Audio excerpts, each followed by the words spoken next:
So I'm sure that you've all had a moment where you have to go up to the front and present something or perform a piece, and yeah, and maybe you have a mind blank and you were about to say something but you forgot, and well, you're not alone, and it's happened to everyone.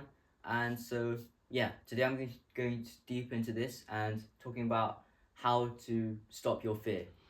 And so, firstly, what is fear? Well, it's basically a physical state in your body where, where yeah, where the symptoms are being sweaty and getting a fast heartbeat and maybe butterflies in your stomach, and it's actually the same physical state as you would be in when you're excited.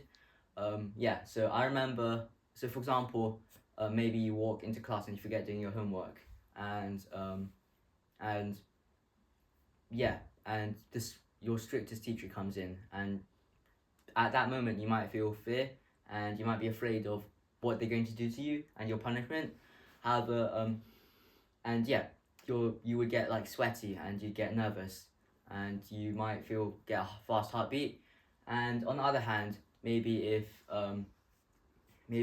yeah, the your nicest teacher comes in and they tell you that you can go to Disneyland next week, then you basically feel the same. You get a fast heartbeat and butterflies in your stomach. Maybe imagining what you're going to be able to do there, and yeah, you be really happy and yeah, have really and be really excited for what's going to happen. And yeah, so you basically have the same physical state, and you're hyper aware. However, the main difference between fear and excitement is that when you're afraid, what you truly your brain is against what you want, and then on the other hand, if you're excited, your brain is with what you want, and yeah, this can impact our daily lives a lot. So yeah, maybe I remember when I was so controlled with my fear that I ended up losing out when we were in a biology class and our teacher was talking about how the heart pumps blood around the body. And at that time, I wasn't really paying attention, and I didn't really understand. And however, I just couldn't bring myself to ask the teacher because I was too afraid of that the teacher might think I'm stupid, or the teacher might think that yeah, I wasn't paying attention. And so I ended up not asking, and I ended up missing out on a lot of information that the other people would have gotten. So yeah, being afraid can actually impact our daily lives quite a lot. And yeah, I mean, what can we do against it? Well, many people might say that you should try and just calm yourself down. However, it won't really work since it's difficult to go from a really hyperactive state to a calm one. And yeah, especially when we're held by fear, it's a lot more difficult to control our actions and emotions. I remember reading on the local newspaper quite recently that there was a woman who got into an accident since and it talked about how she had a new car, and yeah, she wasn't really familiar with the controls, and because of that, she was quite anxious and afraid, and yeah, because of that, she was so controlled by her fear that she even when she tried on stepping on the brakes and slowing down, she even accidentally stepped on the accelerator, and that got into an accident.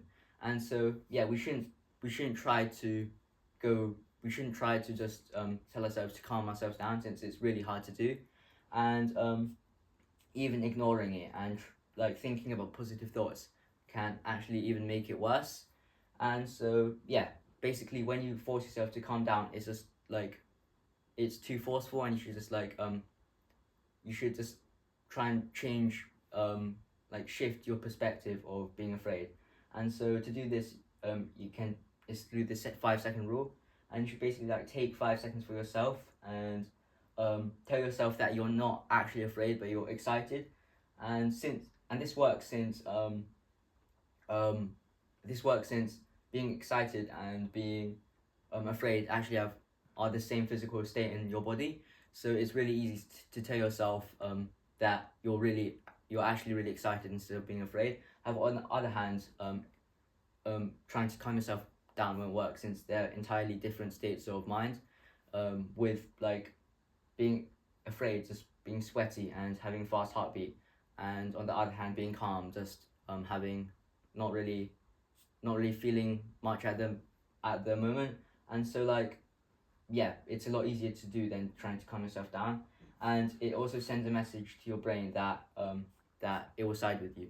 And I remember when I had a performance and I was playing my oboe, and I was going to perform a piece. And yeah, at that time, I was really, before I was about to perform, I was really afraid of what would happen if I made a mistake and what they would think, since I was performing in such in front of such a large crowd. However, instead of like just yeah just losing myself to fear, I told myself I'm actually excited for this, since I prepared myself so much for this. And yeah, it can also be a chance to improve on myself. And so yeah, that basically just allowed me to be a lot less afraid and be able to perform a lot better as well. Yeah, finally, you can also it's helpful to have an anchor thought. And an anchor thought basically keeps you focused, and so that you won't lose control and mess up. And it gives you a clear goal and a reason for why you're doing and performing an action.